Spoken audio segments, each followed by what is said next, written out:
de compreender aquelas equações, você pode voltar o vídeo quantas vezes for necessário para ter a devida compreensão. Sugiro também anotações enquanto nós vamos aqui discorrendo nos parágrafos do capítulo, para que você possa ter um melhor aproveitamento deste conteúdo, ok?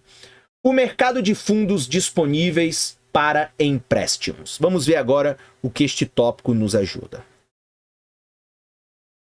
Após abordarmos aspectos relacionados a algumas das instituições financeiras mais importantes em nossa economia e o papel macroeconômico delas, estamos prontos para construir um modelo dos chamados mercados financeiros. Nosso objetivo com esse modelo é explicar como os mercados financeiros eles coordenam a poupança e o investimento da economia. Lembrando mais uma vez que o sistema financeiro faz aí essa intermediação entre poupadores e tomadores. O modelo também oferece um instrumento com o qual podemos analisar diversas políticas governamentais que influenciam a poupança e o investimento.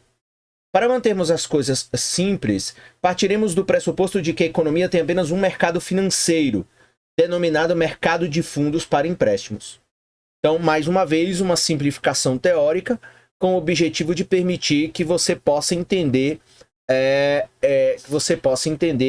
o funcionamento deste mercado econômico de maneira mais simples. Então veja, todos os poupadores precisam ir a esse mercado para depositar sua poupança e todos os tomadores precisam ir a esse mercado para obter empréstimos. Então uma simplificação para permitir de maneira didática e de maneira analítica a compreensão de como funciona essa dinâmica econômica, porque é claro que na realidade concreta, na nossa vida, esses movimentos eles são muito mais complexos do que a gente imagina.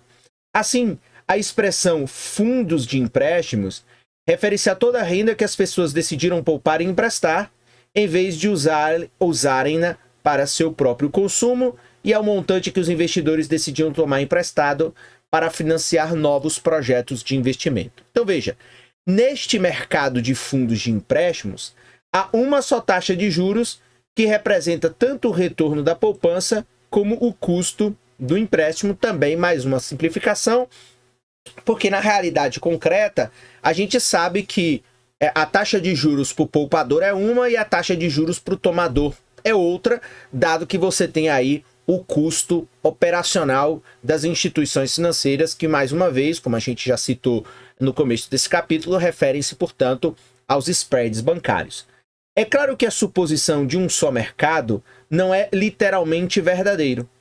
Como vimos, a economia tem muitos tipos de instituições financeiras.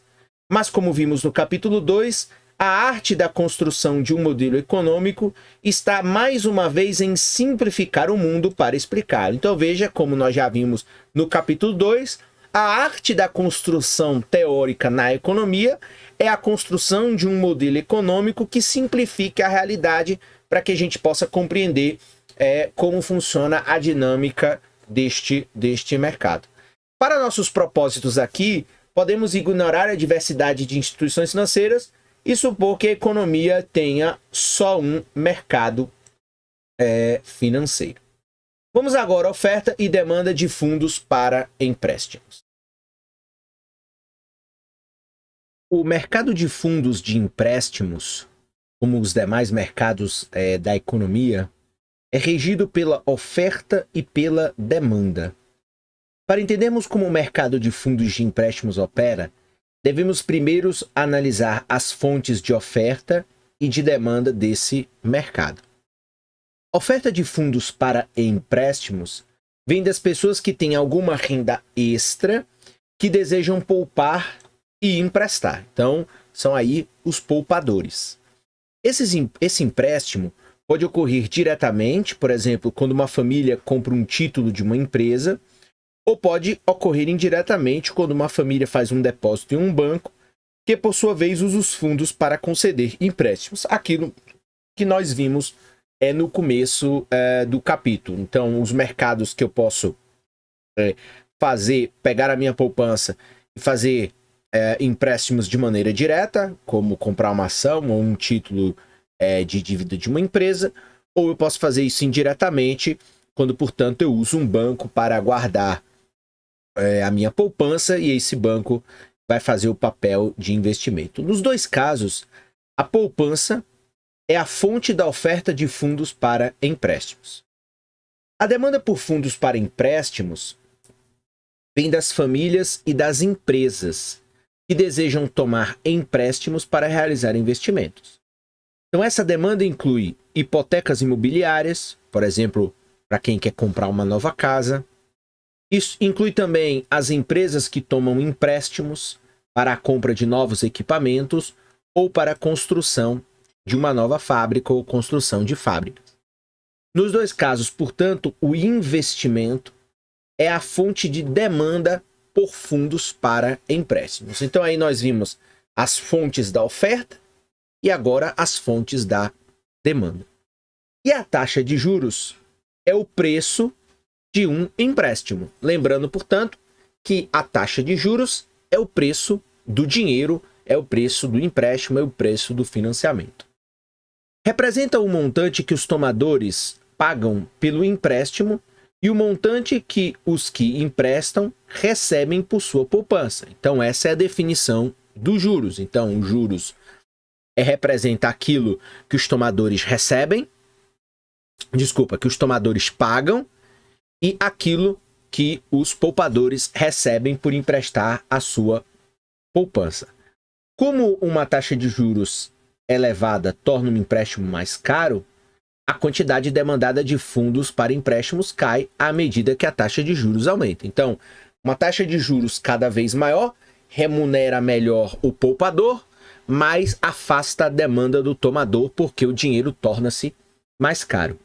Simultaneamente, como uma taxa de juros elevada torna a poupança mais atrativa, a quantidade ofertada de fundos para empréstimos aumenta quando a taxa de juros se eleva. Portanto, veja, quando uma taxa de juros elevada torna a poupança mais atrativa, a quantidade ofertada de fundos para empréstimos aumenta quando a taxa se eleva. Então, veja, se eu tenho uma taxa de juros, portanto, elevada, ela se torna cara para quem toma recursos para fazer um investimento, mas ela se torna atraente para a oferta de novos recursos, porque agora torna-se interessante para o poupador poupar mais recursos. Então, a gente precisa entender essa dinâmica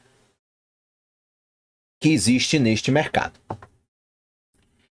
Em outras palavras, a curva de demanda por fundos para empréstimos tem, portanto, inclinação negativa e a curva de oferta de fundos tem uma inclinação positiva.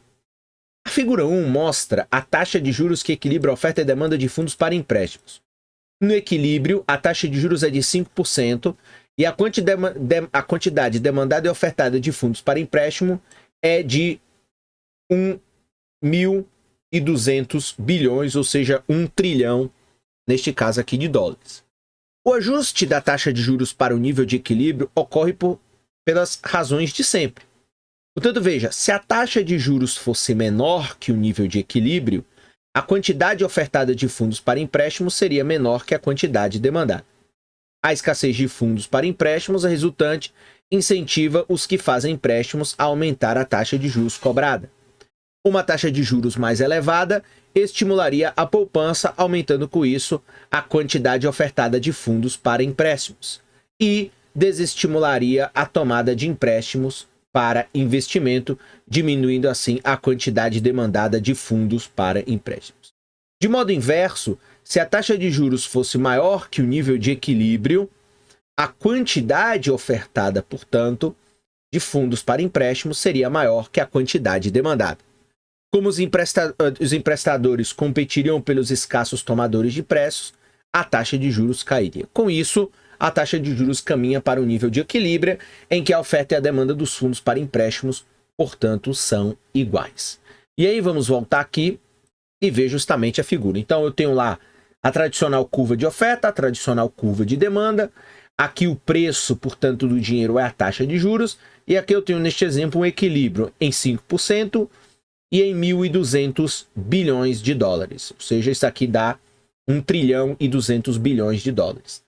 Então veja, A taxa de juros da economia se ajusta para equilibrar a oferta e a demanda dos fundos para empréstimos. Portanto, veja, se eu tenho uma taxa de juros muito alta, eu tenho pessoas que vão querer poupar mais para ganhar mais, mas os tomadores vão diminuir. Por quê? Porque a taxa de juros ela está elevada. Então, esse gap aqui, a essa taxa de juros maior, por exemplo, eu tenho menos tomadores e mais poupadores. Quando a taxa de juros está baixa, eu tenho a mais tomadores e menos poupadores. Então, como a taxa de juros maior, isso estimula... Então, taxa de juros maior estimula o poupador a poupar mais. Então, sobra uma oferta muito grande de recursos.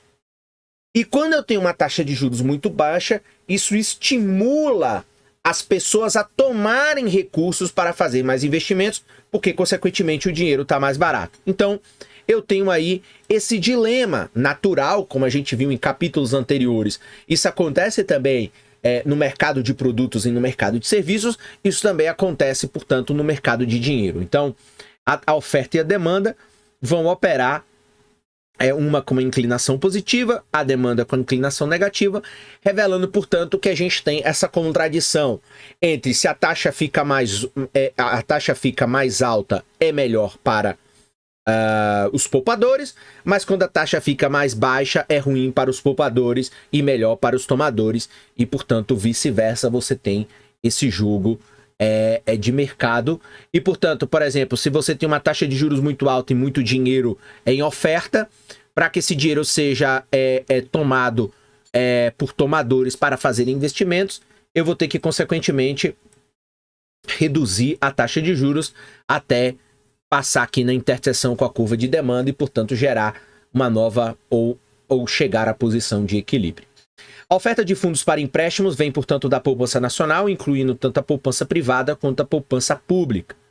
A demanda por fundos para empréstimos vem de famílias, das empresas e das famílias que querem tomar empréstimos com o objetivo de investir. Aqui, portanto, a taxa de juros de equilíbrio é de 5% e os fundos para empréstimos ofertados e demandados são de 1.200 bilhão ou 1 trilhão e 200 bilhões. Então, essa relação aqui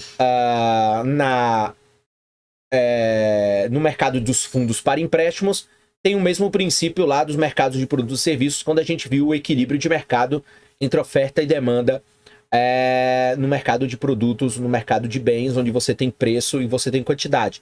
Aqui você tem quantidade de recursos e você tem a taxa de juros, que é o preço do dinheiro, e, consequentemente, você tem os mesmos movimentos que a gente via nos mercados de bens e serviços. Então, consequentemente, você tem um lado dos tomadores, que tem um determinado comportamento, do lado da demanda, e você tem os poupadores, que também tem um determinado comportamento, e eles estão ligados à curva de oferta, ok? Se tiver, mais uma vez, alguma dificuldade na compreensão aqui do que vem a ser isso, se esqueceu, nós temos os capítulos anteriores que vão falar das forças, de oferta e de demanda e, consequentemente, o equilíbrio de mercado, e isso permite, portanto, o entendimento do que vem a ser esse movimento tradicional aí e clássico no ensinamento da economia. Lembre-se de que os economistas, eles fazem distinção, portanto, aí aqui acrescentando mais uma coisa importante, entre a taxa de juros real e a taxa de juros nominal. A taxa de juros nominal é a taxa de juros usualmente informada, então é aquela nominal, é aquela que a gente vê. Então, o retorno monetário da poupança e o custo dos empréstimos. Já a taxa de juros real é a taxa de juros nominal corrigida pela inflação. Então, ela é igual à taxa de juros nominal menos a taxa de inflação. Então, aí eu tenho essas duas taxas. Então, taxa de juros real e taxa de juros nominal, revelando que a taxa de juros real vai ter aí o abatimento dos efeitos inflacionários de preços, revelando se esse dinheiro que está sendo remunerado, no caso aqui para o poupador em especial, ele vai refletir um retorno real do seu dinheiro. Então, como a inflação ela corrói o valor do dinheiro ao longo do tempo, a taxa de juros real reflete de forma mais acurada o retorno real da poupança e o custo real dos empréstimos. Portanto, A oferta e a demanda de fundos para empréstimos dependem da taxa de juros real. Portanto, a vontade de poupar dos poupadores vai vir a partir do desempenho da taxa de juros real em vez do desempenho da taxa de juros nominal.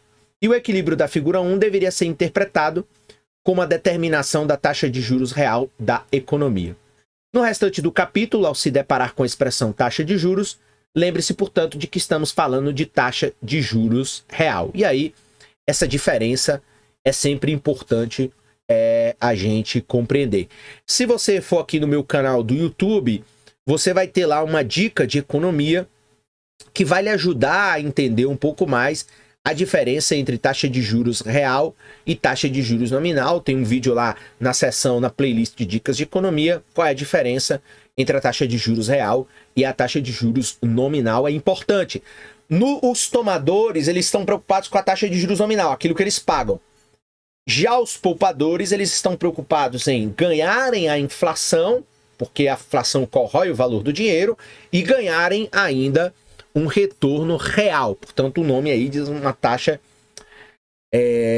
de juros real versus uma taxa de juros nominal.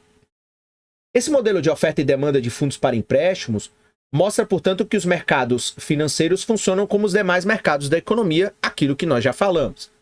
Então, no mercado de leite, por exemplo, o preço do leite se ajusta de maneira tal que a quantidade ofertada de leite seja igual à quantidade demandada.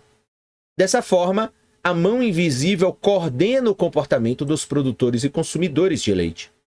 Uma vez que se compreende que a poupança representa a oferta de fundos para empréstimos e que o investimento representa a demanda, podemos ver como a mão invisível coordena a poupança e o investimento. Portanto, quando a taxa de juros se ajusta para equilibrar oferta e demanda no mercado de fundos de empréstimos, ela coordena o comportamento das pessoas que querem poupar, portanto, os ofertantes de fundos de empréstimos, e das pessoas que querem investir, que são, portanto, os demandantes de fundos para empréstimo. Podemos agora usar essa análise do mercado de fundos de empréstimos para examinar, portanto, diversas políticas governamentais que afetam a poupança e o investimento da economia.